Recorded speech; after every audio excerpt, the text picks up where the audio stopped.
Mort Cooper, your host on Change Your Voice, Change Your Life. I hope you enjoyed today's program, Mother Nature's Voice Cures. Now, what does that mean? You know about Mother Nature, don't you? I do. You do. The medical profession today, worldwide, on its websites, says there are no cures of certain types of voice problems called the strangled voice. Robert Kennedy Jr. has it. Diane Rehm of NPR Radio has it. I've been reporting cures for over 35 years, and the cures include the famed actor Henry Fonda, who got his voice back by what I did called direct voice rehabilitation, and he went on to do on Golden Pond. Shadow Stevens, a national TV personality, he got his voice back from the strangled voice by what I do called direct voice rehabilitation. It's Mother Nature's answer. It's very simple. It's all natural. And my position is that they've diagnosed the condition worldwide as a neurological problem. My take, if you forgive me, is that it's poppycock. It's not neurological. It's not a psychiatric problem until you strangle with your voice, and you'll hear people who had the strangled voice and what it does to them. People are very troubled by talking like this with eye spasms and neck spasms and facial spasms, and they're told that it's hopeless. Dr. Doom, doom, and doom. It's come down to the fact that the medical profession dooms those who suffer this condition, whereas Mother Nature's cures, which what I do for 35 years plus, reveals that spasmodic dysphonia, the strangled voice, is curable by Mother Nature's all-natural approach. The medical profession has a very simple oath. It's called the Hippocratic Oath, and it says, do no harm and natural healing. Meanwhile, they're doing very draconic intervention with Botox, Bo for botulinum and tox for toxin.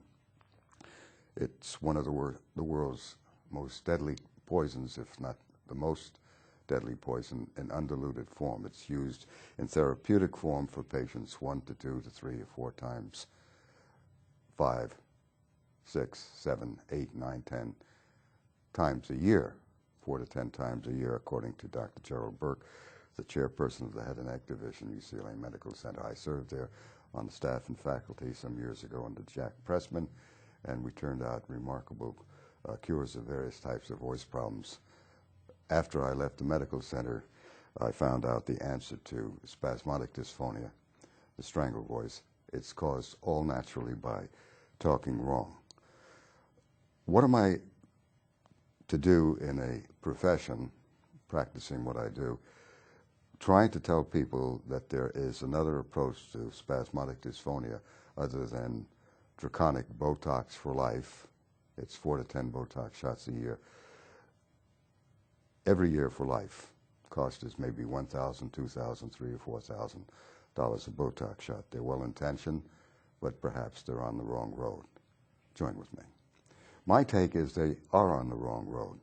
They've been on the wrong road for over 135 years since a fellow by the name of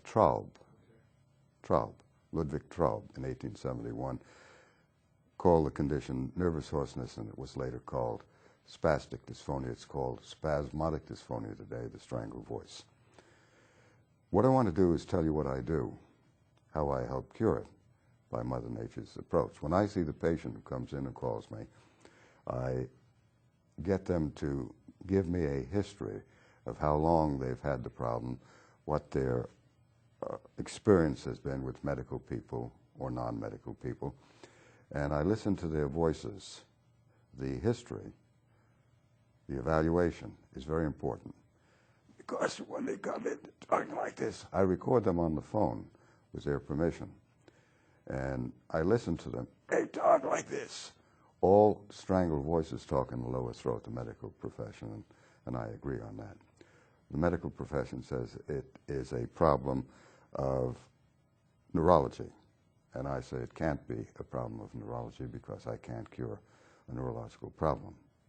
But I can help cure a problem that is caused by environmental and cultural factors, which is what is happening with the strangled voice. More and more becoming more frequent. The people in the medical profession believe there are 30,000 people with this condition in this country. I say poppycock to that because I estimate it's 1% of the population, about 3 million in this country alone. So they make it an arcane problem, a mysterious problem, and I isolate you in that sense, saying that you're unique, you're an isolate.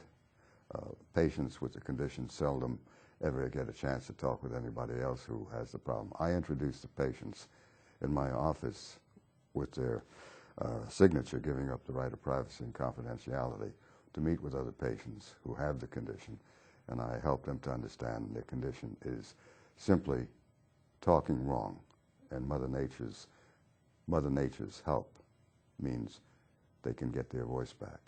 I listen to their voice, and I realize they're talking down here. They use volume. That's the kiss of death, bête noire.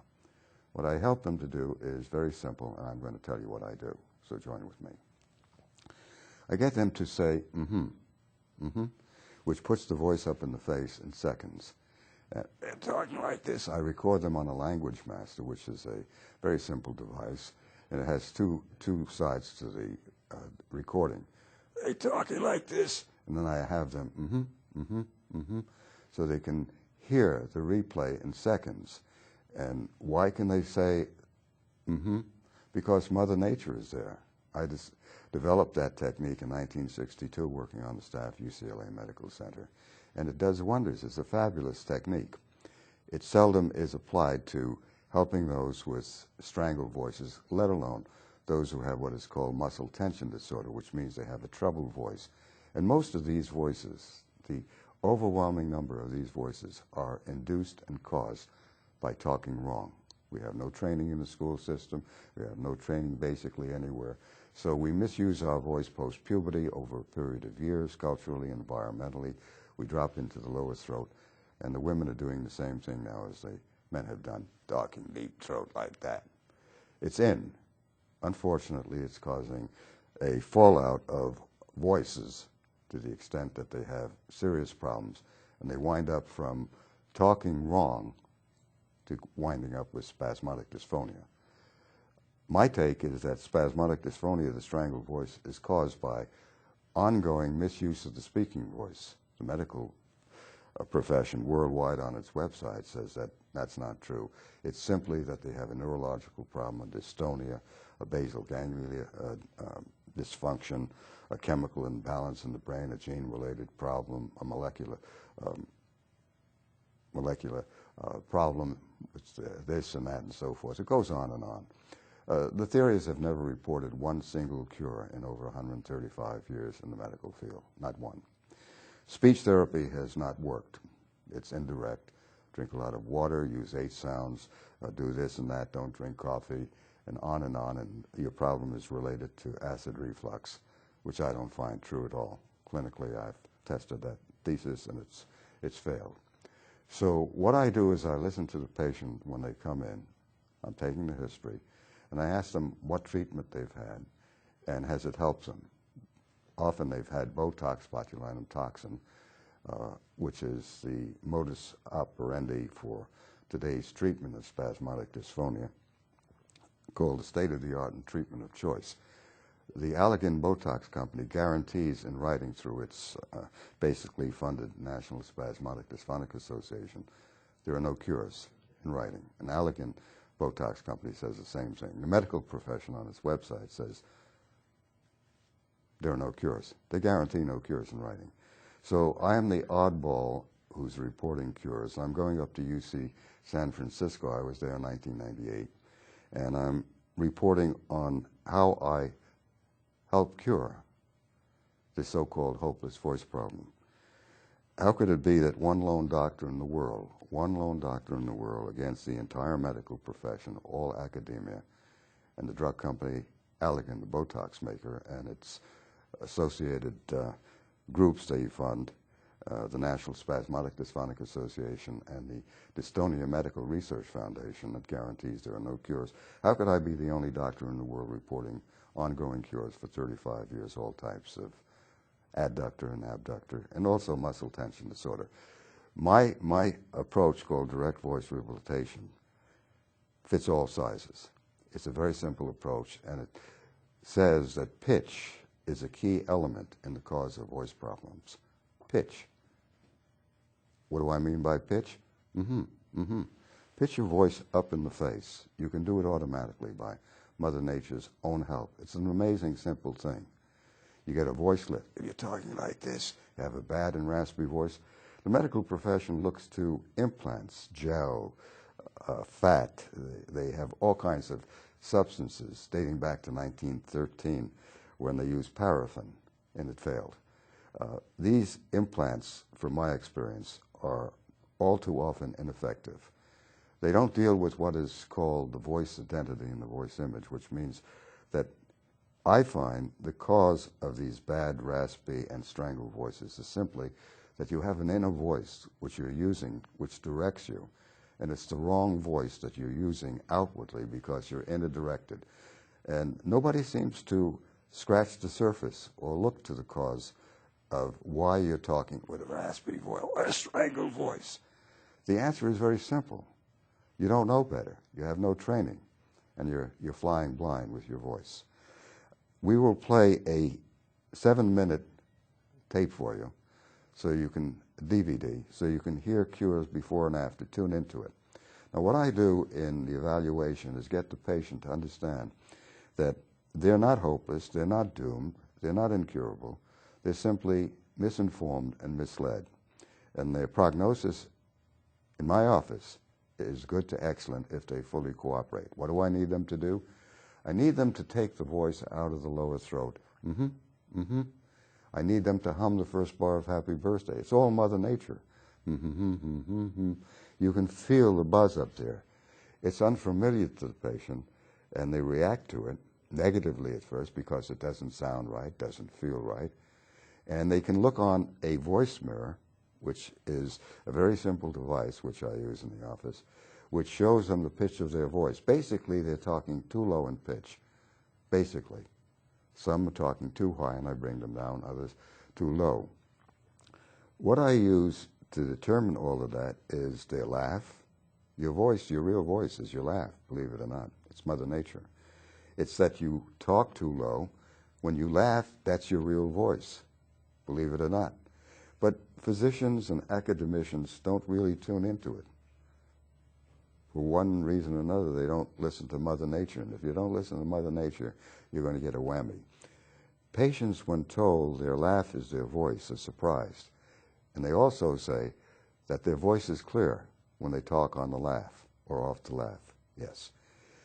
If you hum the first bar of Happy Birthday, just hum it. All naturally, all naturally. Nobody tells you where to hum. Your voice goes up into the face. Talk in your face if you have a troubled voice. Talk in your face, and I call it the saving grace. All good and great voices are up in the face, believe it or not. They have a remarkable buzz to their voice. You're hearing it in my voice.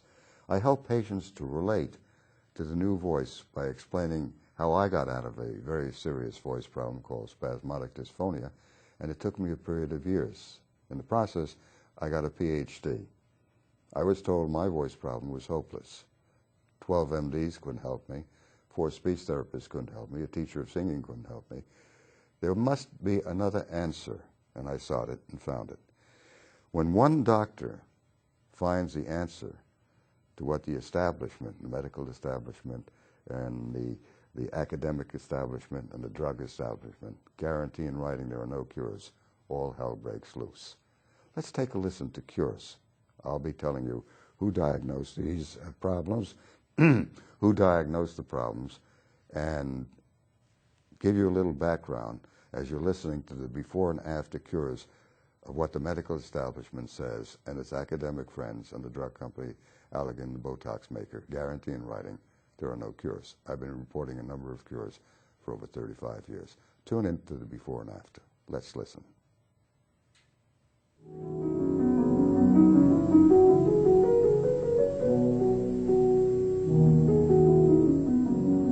And I took a round of antibiotics. This patient And was then they put diagnosed me at on a UCLA stronger Medical Center antibiotic. by I took Dr. that. Burke, the And chairperson. I begin to feel good, SD. but the voice has been a mess ever since. I'm commission sales at Sears. Tell them to turn the volume up. That's my livelihood, is my voice. I got so depressed just not being able to talk that it definitely affected my life. This voice was coming out. I saying, God damn it. Within a month of therapy with Dr. Cooper, I was using my voice again to the extent that I could go out on interviews and auditions, and shortly thereafter actually worked. You can hear the obstruction starting to obstruct now, I think. This is the new voice.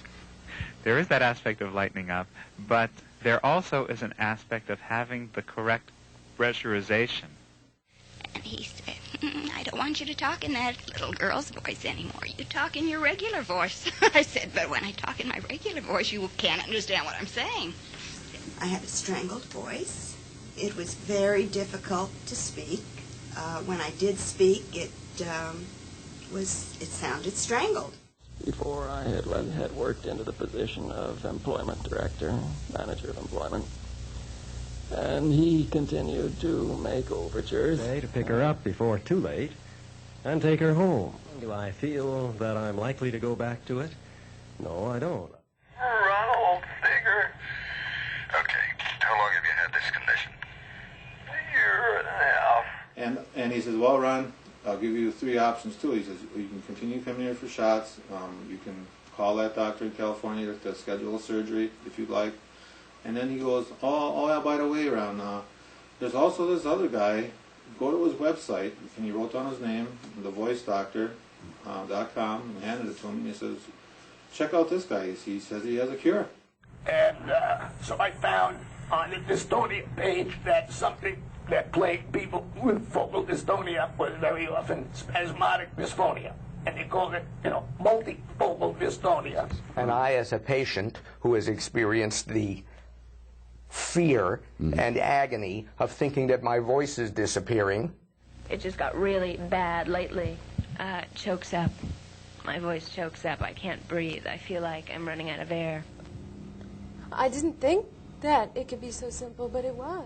When the sunlight strikes raindrops in the air, they act like a prism and form a rainbow. When the sunlight strikes raindrops in the air, they act like a prism and form a rainbow. Gradually through a period of a year, it kept getting progressively worse where within a matter of days it would occur. This is the patient's recovered voice. The mastoid muscle. And then I'd go in and start talking to my boss, and at the end of like a sentence, it would start dropping. And he'd say, what's wrong with your voice? And I'd say, I don't know. I thought, what's happened? What have I done to myself? I know no one out there has this horrible problem I've got.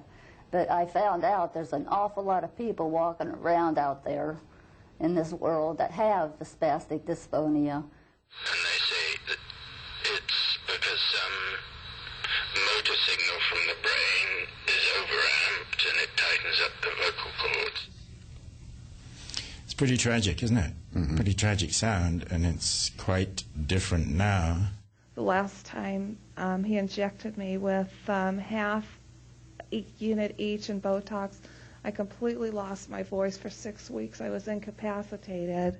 It was a complete roller coaster going through that, but that's the only treatment that they told me was available, and that I would be getting these injections for the rest of my life. Couldn't think of any name, and my sister and I were joking around about how many people call the rabbit's cocktail, and I just said, oh yeah, wouldn't that be fun if I called it Q-tip? So we just called it Q-tip. Can you talk with the rabbit again? Hi, Q-tip, how are you? Do you want to hop around today? Are you thirsty? Why did you bite my shoe? Do you realize you change your voice when you talk to the rabbit? I talked higher. Who diagnosed you? Scripps Hospital in La Jolla. Probably about a year and a half ago. They told me that it was neurological and I was born with it. Other than the one time from Bryn where I had 6 months good voice, nothing. I believe that spasmodic dysphonia is curable. According to legend, a boiling pot of gold at one end. People look, but no one ever finds it. I've been here for the past 10 days trying to find a job, teaching position for the next academic year. Jack, calm down. Poke his crown. They didn't know what to do because they couldn't get me out of it. So eventually I went to other doctors who told me I had spasmodic dysphonia. Trying to get help is very difficult because you can't communicate your problem or just your trials. They want you to go to psychiatrists, and how are you supposed to go to psychiatrists when you can't speak?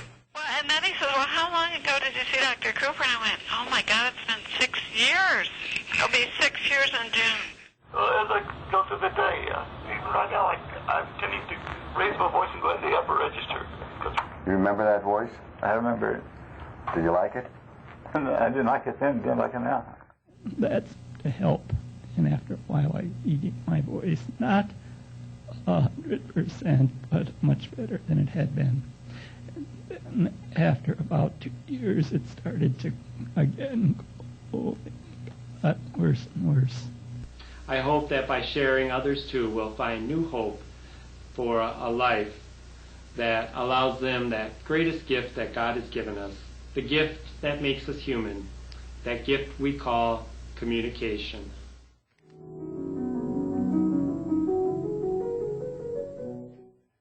Hi, we're back in studio. The patients that you've heard are diagnosed at the University of California, UCLA Medical Center, at Scripps, at University of Michigan, at Mayo Clinic. The top medical doctors and the top academicians have diagnosed the patients that you've seen, and it is spasmodic dysphonia. Patients are told that they can't find a cure. These patients have come forward, given up the right of privacy and confidentiality to tell you there are cures because they experienced it. The medical establishment, meanwhile, goes on and on and on, guaranteeing there are no cures of this condition. So I'm going up to UC San Francisco Medical Center to talk about how I help cure spasmodic dysphonia. I change the pitch of the voice as you hear it, or lower the pitch. On the cures of spasmodic dysphonia, by all natural Mother Nature's help, you heard a young man who's a Fortune 500 president who talked about the top fellow in the field, Bryn, who brought Botox to the field in 1984. That's the only Botox shot that worked of 17. 17 Botox shots over a period of 4 years, only one worked. I find that accurate. I report that on page 15 of a book called Curing Hopeless Voices. And the book is free. It is free. You download it, voice-doctor.com. We have the right to publicize the book for you because I have a 501c, which we don't charge for the book. It's free. And it tells you how I see spasmodic dysphonia, the strangled voices, or bad and troubled voices from a Mother Nature problem, and it steps on the toes of those in the medical establishment who want to do surgery and ongoing invasive procedures, implants of this and that into the vocal cords. The voice lift that they're looking for is medically done. Mine is simply done. Theirs may cost $17,500, as the New York Times reported on an implant by a famed ear, nose, and throat doctor. I was on the BBC, and they told me the cost was $17,500 for the implant. They didn't tell you that the implant needs to be replenished, redone every 3 to 6 months or so. They like ongoing invasive procedures and ongoing treatment for life with Botox for SD as well. Surgery is there. 2/3 of the surgery by Herb Dito, a famed ear, nose, and throat doctor who is well-intentioned and he's a fine guy, have turned out, according to the American Speech Language Hearing Association, leave 2/3 of the patients who've had the surgery worse off than before. I look to Mother Nature to help you to get your voice. Pitch your voice. Change from the lower throat to the face. And I use breath support. Most people who have the strangled voice, nearly all of them, have reverse breathing. And those who have troubled voices have the same problem. It's very simple to overcome these problems, but it takes doing, self-discipline. And what I am about is to tell you that the medical profession, a gentleman by the name of Andrew Blitz, a colleague of Mitchell Bryn, he's a neurologist, is looking, current methods, he's saying, I quote, current methods are treating the symptoms, not the disorder. Treating the symptoms, not the disorder. And he goes on to say, Botox is the best symptomatic treatment we have at the moment until we are able to manipulate the brain. End quote. Manipulate the brain. They're going to draconic, radical approaches. The medical profession is a conservative field. It is now into the draconic in the treatment of spasmodic dysphonia and heading to brain surgery. There's no need for brain surgery, in my opinion. The condition is caused by misuse and abuse, and Mother Nature's answer is very simple. Change the focus of your voice. I wrote a book called Change Your Voice, Change Your Life. It was with HarperCollins for 12 years. And it tells you it's self-help. It's on my website in part. You can get it. Change the place of your voice from the lower throat to your face, whether you have a troubled voice or strangled voice, spasmodic dysphonia. It can do wonders for you. It's Mother Nature's answer to your problem, your voice problem, I believe. Thank you for joining with me. I'm Mort Cooper on Mother Nature's Voice Cures. Bye-bye.